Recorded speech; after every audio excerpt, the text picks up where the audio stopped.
गैर जानबदार तो है नहीं। इस वक्त सिर्फ इलेक्शन कमीशन क्यों, इलेक्शन कमीशन तमाम मुक़्तदर तबके, तमाम ताकतवर तबके, तमाम इदारे, तमाम पॉलिटिकल पार्टीज़ और कंप्रोमाइज जजेस सब मिल के एक शख्स की दुश्मनी में, वो है इमरान खान।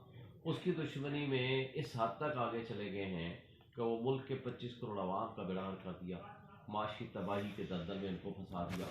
आज तमाम इदारे डिस्क्रेडिट हो चुके हैं, किसी के ऊपर कोई एतबार करने को तैयार नहीं है। हालत आपके मुल्क की ये हो चुकी है कि माशी बदतरी के आखिरी एक सिचुएशन में आप पहुंचा दिया गया है।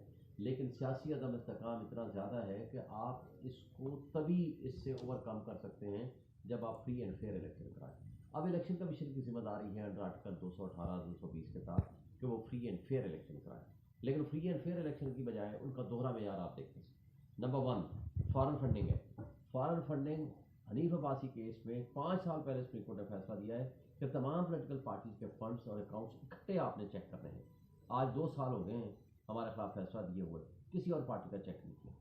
नंबर 2, ये पाकिस्तान की तारीख में पहली दफ़ा होगा कि इंट्रा पार्टी इलेक्शन एक पार्टी थे जो कि अनअपोज्ड हुए हैं, पिछली दफ़ा भी और अब भी, जबकि तमाम पॉलिटिकल पार्टीज के उसी तरह हुआ है, पीपल्स पार्टी का उसी तरह, PMLN का उसी तरह, जमात JUIF का, उनको तो किसी को नहीं पूछा, सिर्फ PTI को टारगेट किया, फिर सिर्फ यहीं तक महदूद नहीं रहे। आप देखा तौहीन इलेक्शन कमीशन जब इमरान खान के खिलाफ सबने तनकीद की है, बिलावल ने की है, MQM रोज़ कर रही है, बाकी लोग कर रहे हैं, किसी को कोई नोटिस नहीं, कुछ नहीं। बल्कि अगर आपको तौहीन इलेक्शन कमीशन का अगर इतना एहसास है तो आप जिन्होंने आपको फंड्स नहीं दिए थे पिछले साल, इसी साल इलेक्शन कराने में, जिन्होंने आपको नफरी नहीं दी थी, उनके खिलाफ आप कंटेम्प्ट करते हैं, आपने तो उसमें कुछ भी नहीं किया।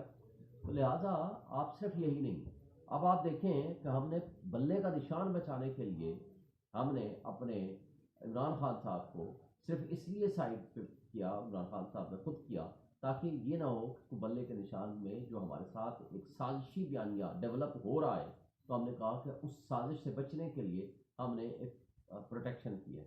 अब फिर उनको नोटिस दे दिया हमारे इलेक्शन कमिश्नर को, जनाब आए, आपका ये इलेक्शन जो है वो सही नहीं हुआ, ये कागज लाएँ, ये चीज़ें वो करें। अब वो अकबर एस बाबर, जिसको हम 15 साल पहले निकाल चुके हैं, जिसका कोई हमारी पार्टी से ताल्लुक नहीं है, उनकी एप्लीकेशन पर भी नोटिस कर दिए। ये दोहरा मेयार है, आप ये नजर समझते आ हैं कि रहा है, अकबर एक्स बाबर किसी इशारे पे ये कर रहे बिल्कुल हैं? नजर आ रहा है। वो पहले फॉरेन फंडिंग वाला कौन सा PTI की मोहब्बत में कर रहा था, अभी उसका उसका मुतालबा क्या है कि जनाब बल्ले का निशान ना दिया जाए। तो ये PTI का वर्कर है, PTI के हक में है या PTI का मुखालिफ है? इसलिए ये तो सारे मैनिपुलेटेड है। अच्छा, आज जो एहतजाज वाले लोग आए हुए थे, बड़ा कमाल का था। जो लोग आए उन्होंने कहा जी हम तो PMLN के हैं, हमें जी तारक फजल आए हैं, हम तो जी आए हैं, हमें ये, अच्छा उनको पता ही नहीं था कि ये इलेक्शन कौन सा है, ये भी नहीं पता था कि PTI के इलेक्शन के हवाले से हम बात करने आए हैं। भाई उनकी कुछ तरबियत तो करके आते हैं, उनकी कुछ ट्रेनिंग तो करके आते हैं, कैसे कैसे लोग उठा के लाए गए। ये अगर आपका तर्ज अमल है इलेक्शन कमीशन का, जो इन चीज़ों को देखना चाहिए, जिसकी जिम्मेदारी है कि फ्री एंड फेयर इलेक्शन कराए, आपके लिए सारी पोलिटिकल पार्टीज बराबर है। लेकिन मेरा ख्याल है कि देखें फेडरेशन की अलामत है, सबसे बड़ी पोलिटिकल पार्टी है, अगर आप इलेक्शन को वक्त से पहले मुतनाज़ा कर देंगे तो आगे इसके ऊपर भरोसा, एतमाद और दुनिया में आपका जो जमहूरी रिवायात हैं उसको नुकसान पहुँचेगा। अच्छा सर, आपके जो चेयरमैन रहे थे उन पे भी बड़ा प्रोपेगेंडा देखने में आया, मुख्तलिफ हवाले से उन पे इल्ज़ामात कि जी वो पीपल्स पार्टी में थे और अब वो किसी की जानिब से प्लांट किए गए हैं। तो आप क्या समझते हैं कि खान साहब का जो इस हवाले से इंतखाब था, क्या वो परफेक्ट था? देखिए, खान साहब ने, लोगों को शायद पता नहीं है, सबसे पहले उन्होंने ऑफ़र की थी हामिद खान साहब को कि हामिद खान साहब बन जाएं, उन्होंने रिफ्यूज़ किया, उन्होंने माजत कर ली। सेकंड नंबर पे फिर उन्होंने कहा कि गौर साहब बन जाएं। तो इसमें हमारा एक पढ़ा लिखा जो वर्कर है और अच्छा एक वकील है, उसको, और लॉयल है, सिंसियर है, उसको उन्होंने एक टिकट दे दी, उसको चेयरमैन बना दिया। उसमें किसी का क्या हर्ज है? इतराज़ करने वालों ने तो हर एक के ऊपर करना है। हम हामिद खान बन जाते उसके ऊपर भी एतराज़ आते, शाह कुरैशी बन जाते उस पर भी एतराज़ आते, मैं बन जाता उस पर भी एतराज़ आते। एतराज़ करने वालों ने तो एतराज़ात ख़त्म नहीं करने। बात यह है कि चॉइस ऑफ दी लीडर क्या है। जो चॉइस ऑफ द लीडर है हम सब ने माना है और हम सब मानते हैं, और मैं समझता हूँ कि ये द बेस्ट चॉइस। अच्छा सर, अभी रिसेंटली एक फिर से कैंपेन ये नज़र आ रही है कि पीपल्स पार्टी के जो PTI के जो लोग हैं उनको चुन चुन कर फिर पार्टी छोड़ने पर मजबूर किया जा रहा है। अभी 3 वाक़यात ताज़े जो हुए हैं, एक वासिक़ क़य्यूम है, मलक तैमूर है, फिर आज जो वो थे आपके साबिक़ वज़ीर ख़ज़ाना शौकत तरीन, उनकी जानिब से भी ये ऐलान आ गया कि वो सियासत छोड़ रहे हैं, पीटीआई छोड़ रहे हैं, सेनेट की नशिस्त भी छोड़ रहे हैं। तो ये क्या आप इस पर आपका क्या राय है? देखिए, बड़े काबिल अफसोस बात है। प्रैक्टिकली आइन मुअत्तल हो चुका है, प्रैक्टिकली बुनियादी हुकूक मुअत्तल हो चुके हैं, जमहूरियत है नहीं, जमहूरियत का तमाशा रचाया जा रहा है। ये जो अंदाज जो कुछ बाकी है, ये काबिल अफसोस है। मेरा ख्याल है इस पर चीफ जस्टिस ऑफ पाकिस्तान को नोटिस देना चाहिए। इस तरीके से अगवा बराए बयान का सिलसिला जो इतने अरसे से जारी व सारी है, इसको अगर आप कंटिन्यू करते हैं तो क्या इसको आप इलेक्शन कह सकते हैं? हेलो जी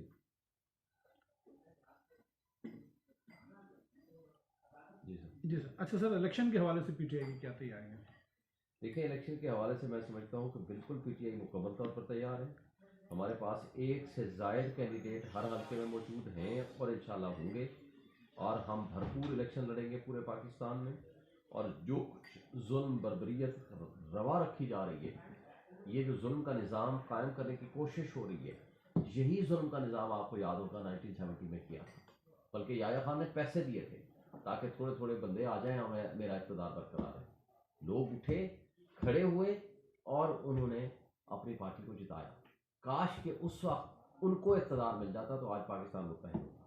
हमें तारीख से सबक क्या क्राइटेरिया पार्टी ने रखा है टिकट के इजरा के लिए? जो पार्टी में हमारे साथ पॉलिटिकल वर्कर खड़ा है, हम उसको टिकट देंगे, और जहाँ जहाँ कोई पार्टी छोड़ गए हैं या जहाँ ज़रूरत है वहाँ इंशाल्लाह वकील को भी अकोमोडेट करेंगे। आज इस्तेहकाम पार्टी जो है वो नून लीग से क़यादत से मिली है और वहाँ फैसला ये हुआ कि मिलकर इलेक्शन लड़ा जाएगा, सीट एडजस्टमेंट होगी। इसके बारे में आप क्या कहते हैं? देखें, ये सारे बोने सियासतदान सारे इकट्ठे रल रहे हैं, कोई जिनका अपने पास कुछ भी नहीं है वो किसी को क्या देगा? इस्तेहकाम के पास अपने पास क्या है जो पीएमएलएन को देगा? उसके पास एमक्यूएम के पास अपने पास क्या बाकी बचा है जो पीएमएलएन को वो मिलेगा? मौलाना फजल रहमान अपनी जान छुड़ा रहा है वहाँ, वो तो इलेक्शन का इल्तवा चाहते हैं सारे ये मिलके। तो जिनके अपने पास पल्ले कुछ नहीं है वो क्या मिलके एक दूसरे को देंगे? और वो कभी चौधरी शुजात हुसैन के पास जा रहे हैं। ये सारे डिस्क्रेडिटेड लोग हैं। ये इन लोगों को अवाम ने रिजेक्ट कर दिया है। तो आज ये सारे इकट्ठे हो के भी इमरान खान का मुकाबला नहीं कर सकते। ये बोने हैं उनके मुकाबले में। आपने देखा डिजिटल मीडिया, इसने पीएमएलएन ने अपनी जो पोल कराई, 81% पीटीआई, 16% पीएमएलएन। सुनो टीवी ने मियाँ वाली डिस्ट्रिक्ट का कराया, 95% से 97% आया पीटीआई, बाकी 1-2%, 3%, इस तरह सारी पार्टियां उसमें शामिल थी। ये था वो पोल। फिर सोनो ने भी डिलीट कर दिया, पीएमएलएन ने भी अपना वो डिलीट कर दिया। भाई इतनी तो जुर्रत करो, पब्लिक में आओ, आकर के बताओ कि हमारी क्या पोजीशन है। अगर फेडरेशन की अलामत को तोड़ने की कोशिश करेंगे, पाकिस्तान की इकाइयों को नुकसान होगा, पाकिस्तान की जड़ें खोखली करने के मुतरादिफ है। अच्छा, आपने लूली लंगड़ी हुकूमत बना ली जैसे आपने शहबाज शरीफ को दी थी पहले, क्या आप पाकिस्तान में इस्तेहकाम ले आएंगे? क्या पाकिस्तान को आप चला पाएंगे? क्या इंटरनेशनल वर्ल्ड आप पे ट्रस्ट करेगी? क्या आपके ऊपर इन्वेस्टर आ जाएगा? नहीं आ सकता। इस तरह नहीं चल सकता जिस तरह हो रहा है। आप भी इलेक्शन लड़ रहे हैं इंशाल्लाह। कौन से हल्के से? मेरी प्रेफरेंस NA 46 से। टिकट का फैसला हो गया? अभी तो पार्टी